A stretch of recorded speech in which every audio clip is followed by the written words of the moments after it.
Hello, Phil Croshaw here from Passions and, of course, Geeky Group. And today I'm live on Facebook and LinkedIn and YouTube, multi-streaming. Sounds very, very, very sophisticated, doesn't it? Well, it will be unless there's a major cock-up, which, of course, is quite possible when it comes to live streaming. Why? Because absolutely anything can happen. In fact, just to prove the point, really, I've just had a notification through to say that there's an Amazon delivery, which is about 5 minutes away. And I'm trying to remember which thing it is that's being delivered and whether it's big enough to get through the letterbox or whether they're going to hammer on the door or leave it with a neighbour. So I'm just going to give it a couple of seconds for people to come in. Because the thing is that obviously these notifications go out. Those of you who do live streaming or know a bit about it, you'll know that the live stream notification goes out and it can catch people unawares or inawares or whatever. And before you know it, then you've got this situation where people have got all sorts of the other things going on. Not that they're particularly necessarily interested in listening to my droning on either, but even if they are, they sometimes have other things going on. And man, most of us are sat at home anyway, aren't we? All working, of course. Everybody's working very hard during the lockdown, which of course we're on at the moment. It is actually the 11th of November today, as most of you might be aware. So perhaps just worthy of saying just for a second that obviously it's a day where we think about some of the soldiers that have lost their lives, and men and women that have lost their lives over the decades and over the centuries, and some of which, of course, lost their lives to basically ensure that we were able to do these sorts of things and we're able to do these sorts of live streams. Yeah, probably worth a mention of that, I think, today. I haven't got a poppy on, so there might be some vilification there because I've not got a poppy on. But the reason I've not got a poppy on is because I've not been out the front door for 17 months. All right, exaggeration slightly, but I think you get the gist. You know what I'm talking about. Okay, so very warm welcome to Passions. You might be watching this live, or alternatively, you might be watching it on what they kind of call catch up, which in other words means that you've not seen it live, but you have seen it come up on your system, on your notifications, or on your LinkedIn or your Facebook or YouTube notifications. So what's Passions all about? Well, some of you might be aware, but a lot won't, of course. So I thought what I'd do is I'd just play you a quick introduction.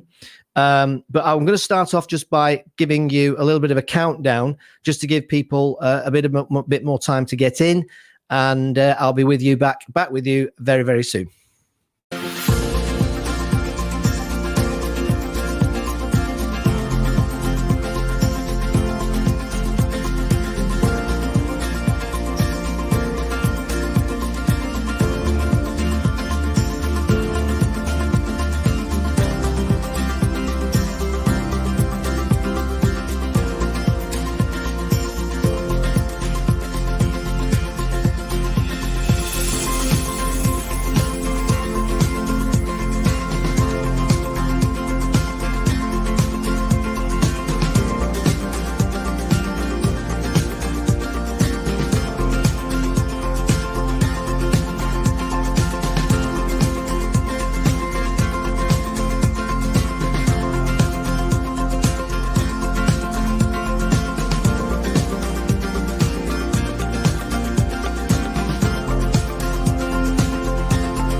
Okay, so hopefully now we can crack on, giving people a few minutes to get in. And as you can see at the bottom there on the ticker, it says welcome. Pop your questions or thoughts in the comments below. And what's your passion? So we're going to be talking today about passions. We're going to be talking about people's passions. Have other people watching this that have made a living out of their passion? Have they made a career out of their passion? Are they wanting to make a career out of their passion? Have they do they want to make a career out of their passion on the side, or a business out of their passion on the side? And that's the amazing thing these days, that of course you can absolutely do that. So for those people who don't know about what passions is about, I'm just going to play you a quick video. This is the video introduction that I play on the YouTube channel, the Passions YouTube channel, which just gives maybe people a little bit of a flavor of the background to what I'm doing and why I'm doing it. So here we go.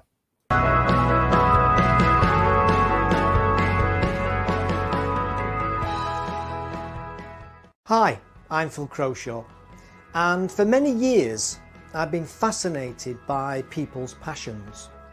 Some might call it interests, maybe even obsessions at times.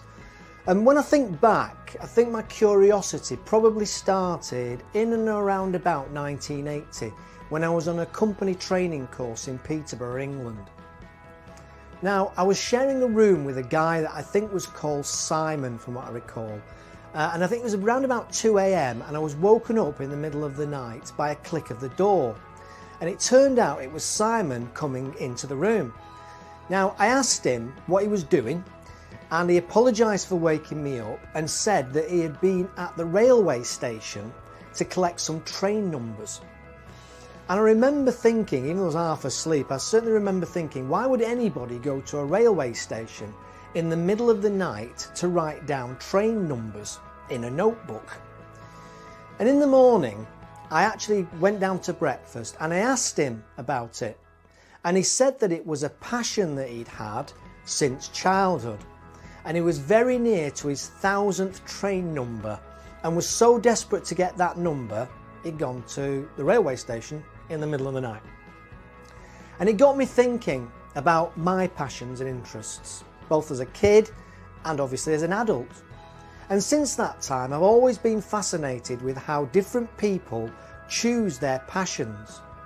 So this channel is a record of my exploration, my investigation and study, if you like, of those passions, along with how some people manage to make a living from it. And it has been said that finding a way to earn enough money from your passion is one of the key ways to achieve real happiness. And I have to say, I actually strongly agree with that point. So this is my journey. I very much hope you come on it with me, and let's find out about people's passions. Thank you.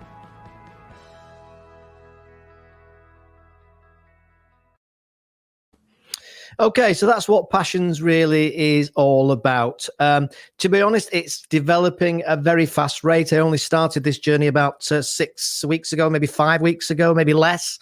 And all of a sudden, it's quite remarkable how many people have volunteered to be interviewed. I've got some cracking interviews coming up over the next coming weeks. I've been approached as well by people who want to get involved in the whole journey. They want to get involved in developing the business side of passions. And it's really quite, in a way, it's quite humbling how this has resonated with people. I guess because we can all relate to the fact that we've got passions, various different passions ourselves, and probably the lucky ones, and I don't like that word, but the fortunate ones maybe of some of us have actually made businesses or have made careers out of their passions. And as I said there on the clip that I just played there is an argument that says if you can find a way of earning a decent living from your passion, then you'll not work again. Because it's not like work. And I certainly would relate to that. It's that whole thing, would you do it if you were a multimillionaire? And I think the answer for me, anyway, is yes. So obviously, if you want to introduce yourself, please do in the comments. Just say hello. If you want to admit that it's a bit like the 3 denials of Peter, that you want to admit that you're listening to me droning on. So that's what happens when you're doing a live stream. You can get wind. Wind, Burt Wind. What I thought I'd do is just share my passions journey today, and just to give you a flavour of sort of some of the things that I've done. I mentioned a second ago that there's a guy that contacted me to say that he was really interested and intrigued with what I was doing with passions, and that person, one of those people, is Spencer Phillips. And Spencer is joining me on this passions journey. The business side, the development of the business side. Spencer's going to be my co-founder, if you like, and driving this forward. And he's been amazingly active already and getting some fantastic guests on. So thanks, Spencer. I suppose I've said thank you offline, as it were, but I'll now say thank you online. And I know you want to be Bruce Springsteen, and I know you've always wanted to be Bruce Springsteen, but I've always wanted to be David Bowie, but it ain't happening. And perhaps it's just as well, seeing he's passed away 3 years ago. But just in terms of that, I'm going to just talk. First of all, I'm just going to talk a little bit about. Yeah, I love you too, mate. I'm just going to talk for a second about my passions and my passions journey, just to kind of maybe compare it with other people and see if it resonates with anybody else. But so as a kid, I was probably like everybody else. I had I don't know everybody else, but I had lots of interests. And I've related this more to my adult life since I've reflected back. And I had lots of interests, and those interests came and went very, very quickly. That's the truth of it. So I just listed just a few here. Martial arts. I was into Taekwondo for a while, and then I was throwing stars in my mum's bedroom ceiling. The Kung Fu stars, which a lot of my friends still take the mickey out of me now about, because I used to throw these stars, thinking I was Bruce Lee. I suppose he was the hero of the time, and I threw these things at the dartboard, and of course they missed 9 times out of 10 and hit the wall. And these things were pretty sharp things. I don't know if you've ever seen throwing stars in martial arts. So martial arts was something I got into for a while. Football was my thing. Being only 5'5", and not particularly a stocky guy, a bit stockier now, but not being particularly stocky guy. Rugby, even though my teacher at the time was actually a big rugby fan, so it was rare that we played football. We ended up playing rugby more, and guess what? I can't say I particularly enjoyed it, because I wasn't built for it, and it just didn't float my boat. And my dad wasn't into rugby either. My dad was big into football and cricket. So, and I think a lot of us can relate to that, where parents or guardians or whatever are into certain things, and excuse me, we're influenced by those things. I got interested in stamps for a while. Each to their own. Another example of some people love stamps. This is the great thing about passions, isn't it? People absolutely love stamps, and you name it, collecting bus tickets. The choice of passions and the range of passions is endless. CB radio. I got into CB radio for a while. Totally illegal. The rebellious nature of me, perhaps at the time, it was all illegal then, and of course made it more fun, didn't it? You were driving around, good buddy, with your fire stick on the back of the car. Those that know what I mean by that. And then they legalized it, and of course it wasn't quite so much fun when it was legal. But I do remember one time, and I don't think they can prosecute me for this now, 40 years later. But I remember one time, one of the neighbours was talking to one of the other neighbours and said that they'd had some really serious problems with the interference on their TV, and the interference on their TV was me on my CB radio, albeit nobody knew, but obviously my mum knew, so I got a good telling off about that. And then, as I mentioned a minute ago to Spencer, David Bowie as well was one of my passions, and various others, to be honest. And I when I say that it relates, when I look back and I can see how it relates to my life in my adult life, I am still love variety in my work. And people talk about portfolio working. I love portfolio working. The idea of 1 week you earn your money from from running a course, a training course back in the day in real live environments, now more online. Another time it might be coaching somebody. And of course, you're coaching somebody, you're coaching a business owner. But as you get to know them, the truth is you become as much like a counselor as you do a coach. And, that's an interesting thing because people will say, oh, you can't be a counselor, you need training and everything else. So I'm not saying that I become a counsellor in the formal sense. But once people start to know, like, and trust you, which is as a business is vital, whether it's you as a person or a brand that you're offering. Once they start to know, like, and trust you, they inevitably open up with other things that are outside the official parameters of coaching. Now, I can only speak from personal experience, but there are probably some people in coaching that will feel that they have to take people back into the tram lines of coaching. And I get that. I totally get that. But when somebody's talking to me and sharing something and I have some experience of it, I've had it very difficult and arguably doesn't make sense to me not to try and help them in that arena as well. So, another passion I developed when I was 14 years old was the police force. And I suddenly wanted to go into the police force. And I think probably what's quite interesting about that is that before that time, I was a bit of a class clown at school. And some of you might be able to relate to this from your personal experiences at school. But because I was a class clown, my work wasn't particularly focused. I think we can leave it at that. Phil would do a lot better if he stopped showing off to his friends, kind of thing, which I think probably some of you can definitely relate to.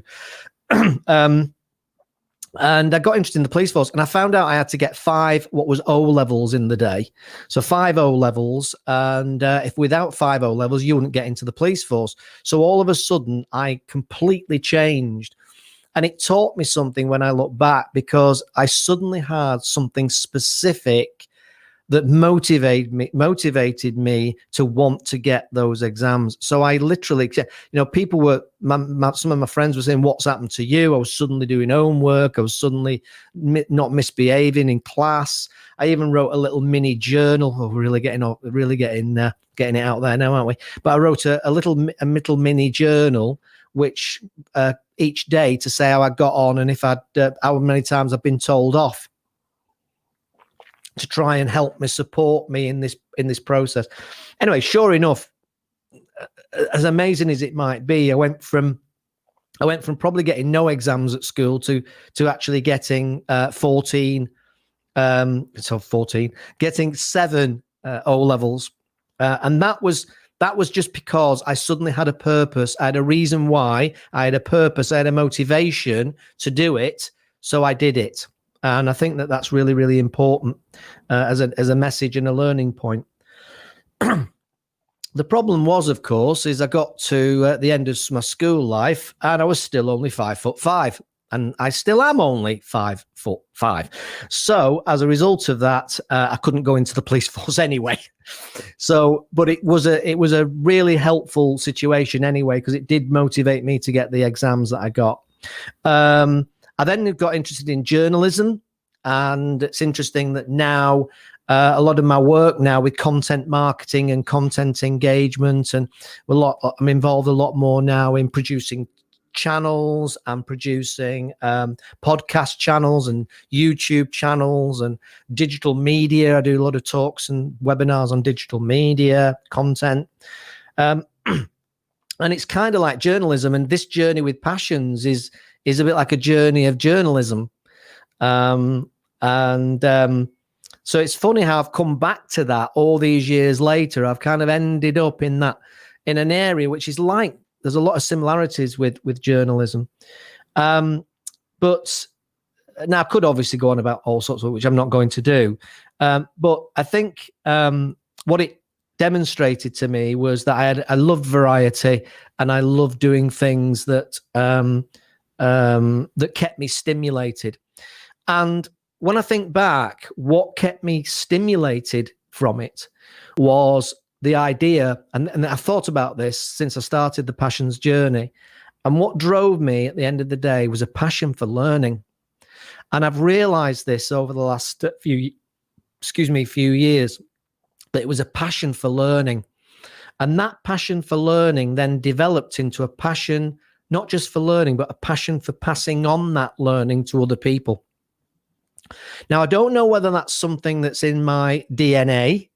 My sister's a teacher. My nephew has a training company.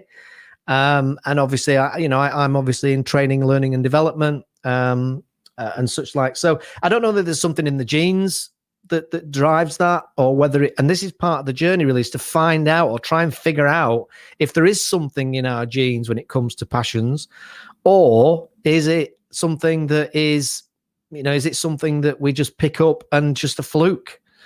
And I don't know the answer, and hopefully I'm going to find that out from the programs that I'm doing for the YouTube channel, of which there are a number of new episodes. We're up to 10 at the moment on the YouTube channel, and we're hoping to obviously increase that significantly over the coming weeks and months. And I think that's looking very promising. Looking at some of the guests that we're managing to get together, and Spencer Phillips, as I mentioned, who was on a minute ago. Spencer's been very instrumental in that. His little black book is To Die For, and he's really, really good at asking nicely. And it's a lesson I learned a long time ago about, if you ask nicely, some will, some won't. So what? Ask again. Because that is the way it goes. Some will help you, some won't want to help you. Some people will say, yes, I'd love to do it, but can you contact me again in January because I'm up to my arse in alligators, which in the current climate is absolutely true, isn't it?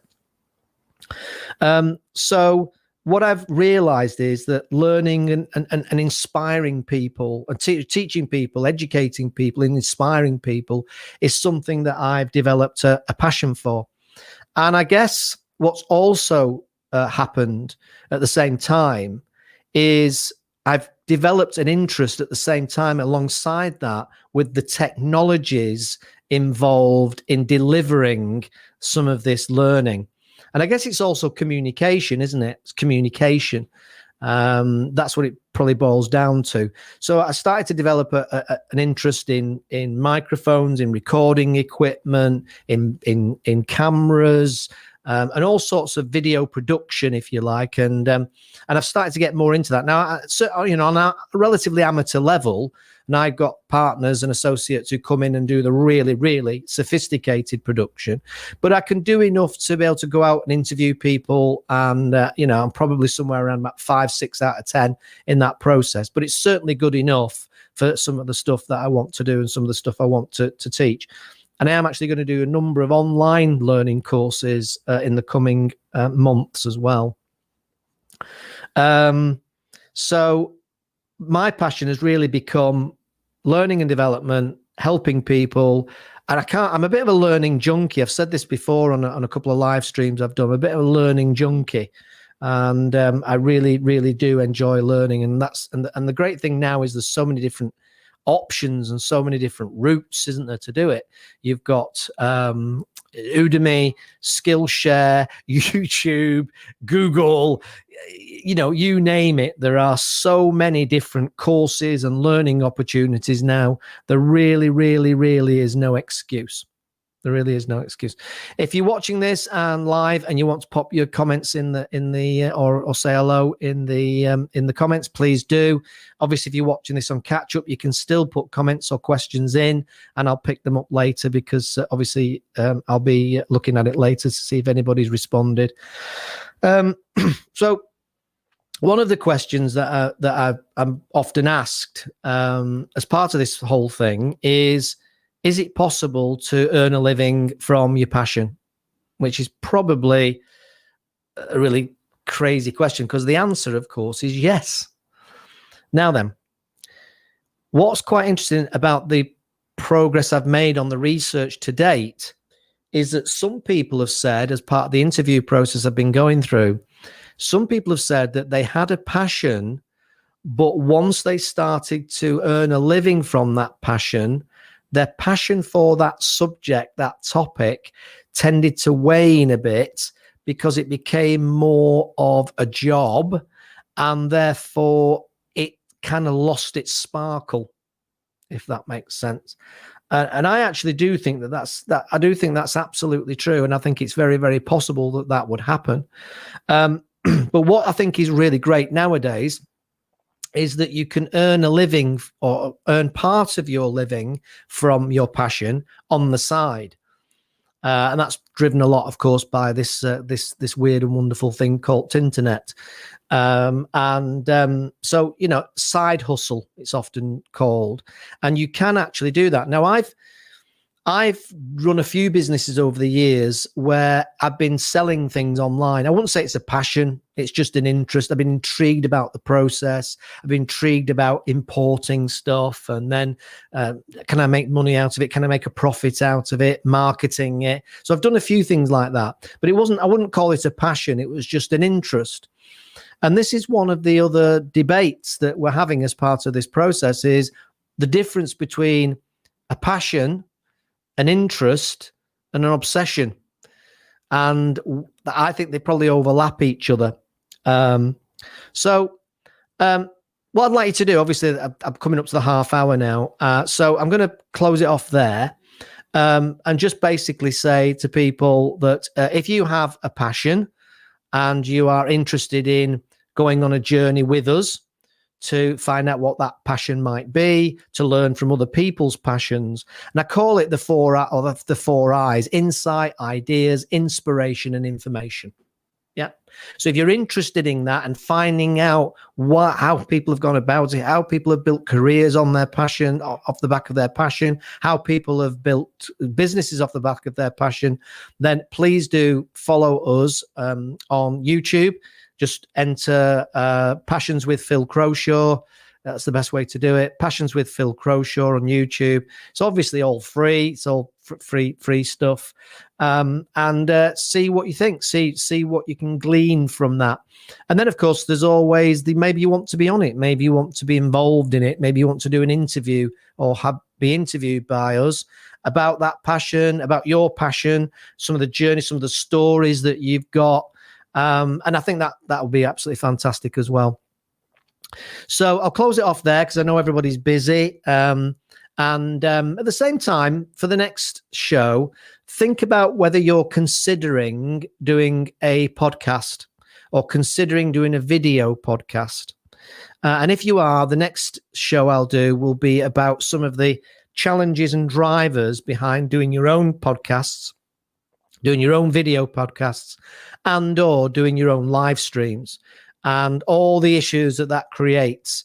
One of which, and I mentioned it last time, I'm going to mention it again, but next time, the next show will certainly be involve this, and that will be the imposter syndrome. I'm coming across it. I said it once before. I'm coming across it time and time again.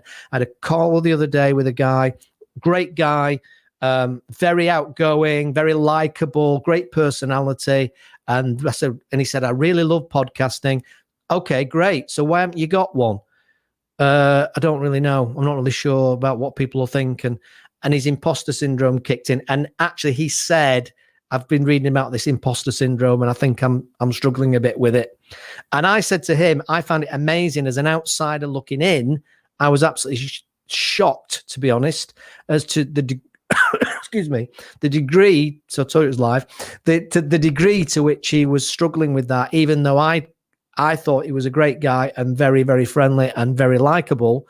He, in his head, in his little voice in his head, was holding him back. And I think that happens an awful lot.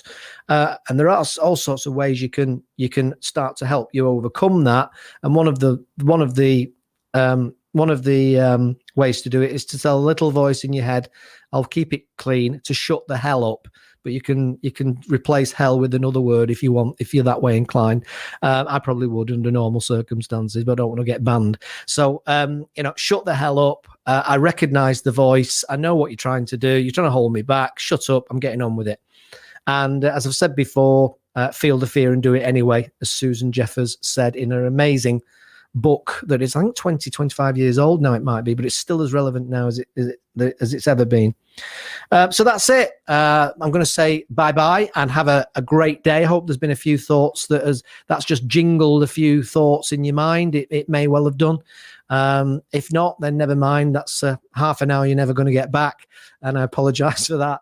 And if you're watching this on catch up, again, thank you for watching, and thanks for listening.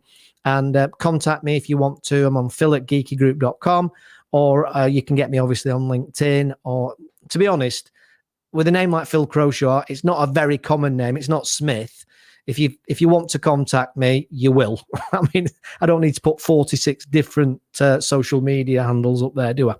So that's it. I hope you have a great day, and I hope that you are making the most of your career and business opportunities on the back of your passions. So keep it going, keep the passions going. And thanks very much, and I'll catch you very soon. Bye for now.